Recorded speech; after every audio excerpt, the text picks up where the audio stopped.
ఆ పోస్ట్ చేయటం కూడా మానేశాను. నిజానికి నా బామ్మ గురించి ఎవరైనా తప్పుగా మాట్లాడితే తాట తీయాలనిపిస్తుంది. అప్పుడే నాకు ఒక విషయం అర్థమైంది. నాకు నచ్చిన అబ్బాయి నన్ను ఎగతాళి చేశాడని నాకు కోపం రాలేదు. వాడు నా బామ్మని ఎగతాళి చేశాడు. అందుకే నాకు ఆ రోజు అంతలా కోపం వచ్చింది. నిజానికి నాకు నా బామ్మన్న, తను చేసే ఈ పనన్న నాకు చాలా ఇష్టం. నా బామ్మే కష్టపడి నన్ను ఒంటరిగా పెంచారు. నేను నా జీవితాంతం తనకి రుణపడి ఉంటాను. నా బామ్మని నేను ఎంతగానో నమ్ముతాను. అందువల్లే నేను దెయ్యాల్ని నమ్మటం ప్రారంభించాను. ఓకే, ఇప్పుడు నీ టర్న్. ఏలియన్స్ ని నువ్వెందుకు నమ్ముతున్నావో చెప్పు. అది దాని గురించి ఇప్పుడు మాట్లాడొద్దులే. ఎందుకు వద్దంటున్నావు? పర్వాలేదులే, చెప్పు. నేను దాన్ని నమ్మటానికి ప్రత్యేకమైన కారణమేం లేదు. నాకు డిమ్కి ఇస్తున్నావు, చూసావా? ఒక్కల్టి గురించి ఏదో పెద్ద బాగా కారణం ఏంటో అడిగితే చెప్పనంటున్నా. అలా అంతా ఏమీ లేదులే. నీతో చెప్పాలనిపించింది, అందుకే చెప్పేశాను.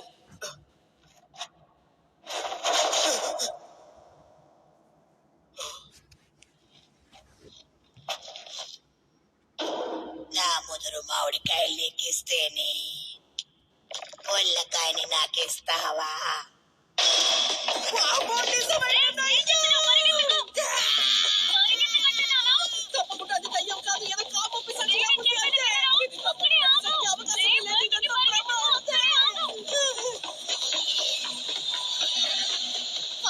ఖచ్చితంగా దయ్యమే, కానీ ఇది కాము కుదిరిన దయ్యం.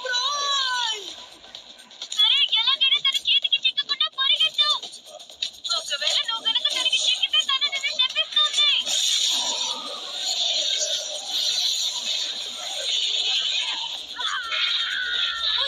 ఏమైంది? వినపడుతుందా? నీకేమైంది? వినపడుతుందా? ఇది మంచిది కాదు. కొద్దిసేపు అక్కడే ఉండు, నేను వస్తున్నాను.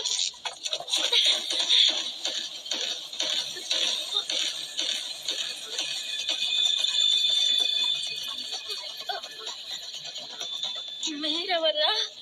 వచ్చిన తర్వాత తిరిగి వెళ్ళిపోతాను.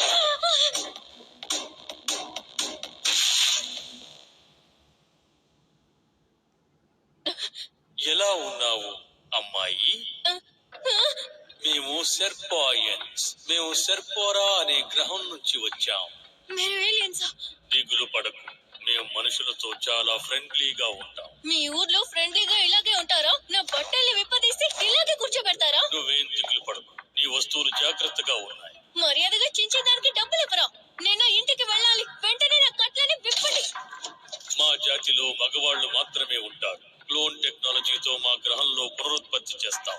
నేను చెప్పేది మీకు అర్థం అవ్వట్లేదా? మా గ్రహంలో మా జాతికి చెందిన వాళ్ళందరూ అచ్చం ఒకేలా ఉంటారు. అంతేకాకుండా మాకు బేసిక్ ఎమోషన్స్ ఉండవు. అందువల్ల మేము కూడా మనుషుల్లాగే పునరుత్పత్తి చెయ్యాలంటే మాకు మీ బనానాస్ కావాలి. మనం ఇప్పుడు లైంగిక చర్యలో పాల్గొనబోతున్నాం. అది జరిగిన తర్వాత నీ యూట్రస్ ని, బనానాని తీసుకుని మీరేమీ చేయనక్కర్లేదు. ఇంతకు ముందు ఒక దరిద్రుడిని డేట్ చేశాను, కానీ కూడా నా మీద పడలేదు. మిస్టర్ కేన్ లాంటి వారితోనే నేను ఆ కన్యత్వాన్ని కోల్పోతాను. ఇలాంటి ఏలియన్స్ కి నేను ఛాన్స్ ఇవ్వనురా.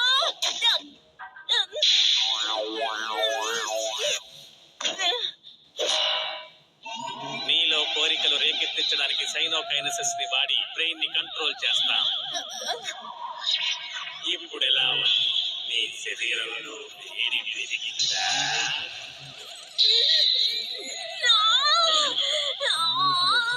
మన సైకోకైనసిస్ ని తను ఎదిరిస్తోందా? తన స్పిరిచువల్ పవర్ చాలా ఎక్కువగా ఉంది. సరే రండి, మనం ప్రారంభిద్దాం.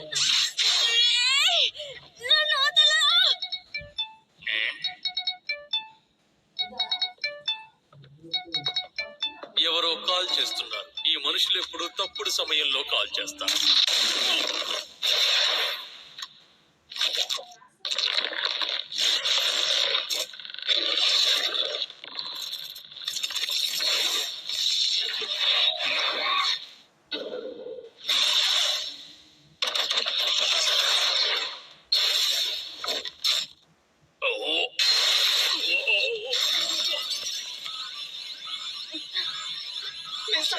క్షమించండి, చూశాను.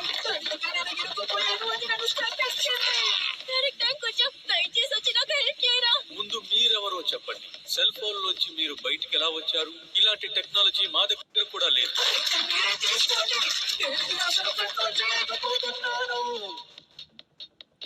ఈ చిట్టెలుకని నాకు ఇచ్చేయ్. ఒరే నాయనా ఏంటిది? చెప్పేది బాగా విను మనిషి. ఈ చోటికి నువ్వు అనుమతి లేకుండా వచ్చావు. మర్యాదగా నువ్వే బయటికి వెళ్తావా లేక నేనే పంపనా? నీ బనానాని నాకు ఇచ్చేయి. ఒరే నాయనా 6 సెన్సార్లు. ఇంత వేగం పైన సైకోకైనసిస్ ఉపయోగించు. నువ్వు తన బనానాని దొంగిలించావు. నువ్వు ఒక దొంగవి. నీకే కాలేదుగా? ఇంత దూకుడున్న మనిషిని మేము ఎప్పుడూ చూడలేదు. మాకు మనుషులతో స్నేహపూర్వక బంధం ఉంది. మర్యాదగా బనానా ఇచ్చేయి. సరే నేను ఇస్తాను. నా దగ్గర నుంచి ఏమైనా తీసుకోండి. ఇన్నాళ్ళు ఏలియన్స్ ని కలవాలని ఆశించాను. ఎందుకంటే ఫ్రెండ్స్ ని చెప్పుకోవడానికి నాకు ఎవరు లేరు. ఏలియన్స్ ని కలిసి ఫ్రెండ్షిప్ చేయాలనుకున్నాను. నా చిన్న వయసు నుంచి ఆకాశంలో ఒక యూఎఫోనైనా చూడనా అని ఎంతో ఆతృతగా ఎదురు చూశాను. కానీ మీరెప్పుడు రాలేదు. మిమ్మల్ని చూడాలని నేను ఎంతగా పిలిచినా కూడా మీరు అసలు నా కంట పడలేదు. నాతో చదువుకున్న వాళ్ళు నన్ను ఎగతాళి చేసినా కూడా ఏలియన్స్ పై ఉన్న నమ్మకం నాకు తగ్గలేదు. ఈ ప్రపంచంలో ఎవరు నన్ను మనిషిగా కూడా లెక్క చేయలేదు. కానీ మిస్ అయాసి అలా కాదు. మొదటిసారిగా నన్ను సపోర్ట్ చేయడానికి తను వచ్చింది. తన మీద చెయ్యి పడితే నిన్ను వదిలేదే లేదు. నీ చిటికిన వేలు కూడా తన మీద నేను పడనివ్వనురా. తనని కాపాడటం కోసం నేను ఒక మాస్టర్ గా మారడానికి కూడా ఆలోచించాను. కమాన్ అంతేరా బుడ్డోడా, వీళ్ళకి నీ సత్తా చూపించు. కానీ మిస్ అయాసే నేను కాపాడలేనేమో. ఒరే ఇంతసేపు ఆగావు కదరా? నీలాంటి వాడితో మేమెప్పుడు స్నేహం చెయ్యం. అర్థమైందా? అంతేకాకుండా మాకు మగాళ్ళ కంటే ఆడవాళ్ళంటేనే ఇష్టం. సరే, నీలో మళ్ళీ కోరికను రేకెత్తి. నీ జీవిని రిలీజ్ చేయి. అవేమీ వద్దు. ప్రతిరోజు దాని వల్ల నా ఫ్రెండ్స్ నన్ను ఎగతాళి చేస్తున్నారు. ఇకపై నేను చేయను. చిట్టి తల్లి ఏమంటున్నావు? నువ్వు చీని రిలీజ్ చేస్తే ఎటువంటి హాని ఉండదు. దుష్ట శక్తులు ఏవి నీ దగ్గరికి రావు. దానికంటే ముందు నీ పొత్తి కడుపుని దృఢంగా ఉంచుకో. ఆ తర్వాత నుంచి తలపైన ఉన్నట్టుగా ఇమాజిన్ చెయ్యి.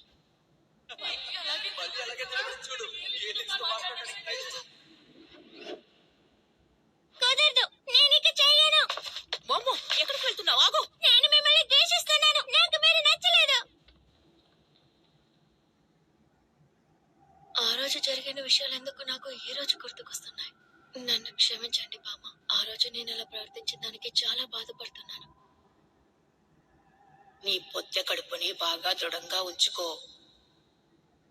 తలపై నుంచి నీ చీనిని బయటికి తీసుకురా.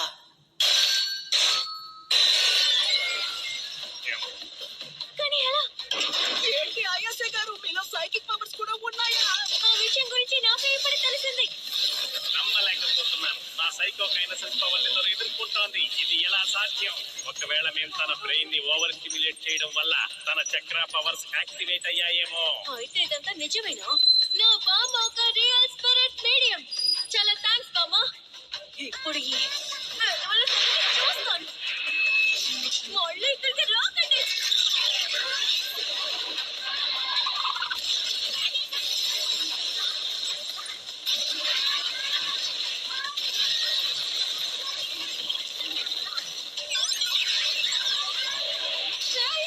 ఏంటిది? అదొక యూఎఫ్ఓ కదా?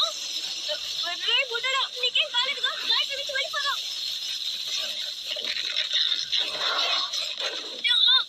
రే ఒసే పిచ్చి ముసలి, ఏం చేస్తున్నావే? మర్యాదగా ఈ అబ్బాయి శరీరంలోంచి వెళ్ళిపో.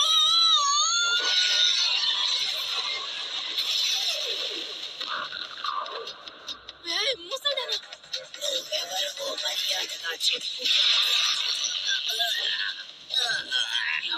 బయటకు వచ్చిన తర్వాత కూడా వీడిలో ఆ శాపం అలాగే ఉంది. ఆ చుట్టెలుకని ఇప్పుడు నాకు పెట్టుకున్నాను. అది నా దగ్గర ఉన్నంత వరకు వాడు నా శాపం నుంచి బయటపడలేడు. నేను ఇక్కడ ఎక్కువసేపు ఉండలేను. నీకు అది దక్కాలంటే అంటాను. ఒకవేళ నాతో తలపడాలంటే అక్కడికి నావే చూసుకుంటాను. నేను అసహ్యమైన దాన్నా? ఒవే ముట్టల మొహమా, వీడి చిట్టెలిగిరి తిరిగించే. మనం ఇచ్చిన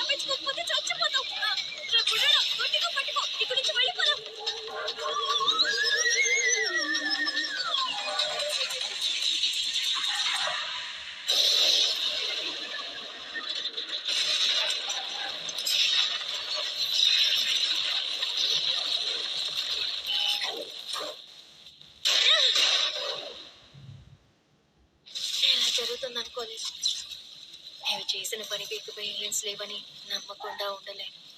దయ్యాలున్నాయని నేను నమ్ముతున్నాను. అది నన్ను శపించింది. మనం ఇప్పుడు ఏం చేయబోతున్నాం? నన్ను అడిగితే నాకు మాత్రం ఏం తెలుసు. ఇంకొకసారి నువ్వు నీ కంట్రోల్ కోల్పోతే నేను నా పవర్స్ తో దాన్ని అడ్డుకోలేను.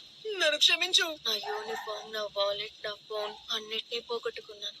ఈ శాపం నుంచి నాకు విముక్తి ఎలా కలుగుతుందో నాకు అర్థం కావట్లేదు. ఆ ముసల్దాన్ని 4 పీకాలి, వేరే దారే లేదు. తనేగా నిన్ను శపించింది. అలా అంటావా? సరే, నేను ఒంటరిగా అయినా ఆ చోటికి వెళ్తాను. ఏంటి ఇప్పుడేనా?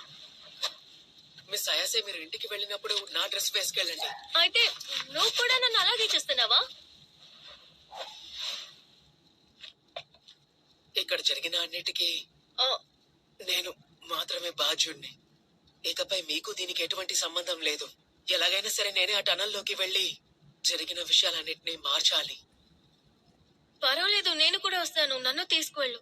ఇంత జరిగిన తర్వాత నువ్వు ఒంటరిగా వెళ్ళటం మంచిది కాదు. నేను గనక లేకపోయింటే ఈ పాటికి చచ్చేవాడివి. నాలాంటి వాడికి మీలాంటి అమ్మ హెల్ప్ చేస్తుందా ఏంటి? నువ్వు అనవసరంగా ఎక్కువ ఆలోచిస్తున్నావు.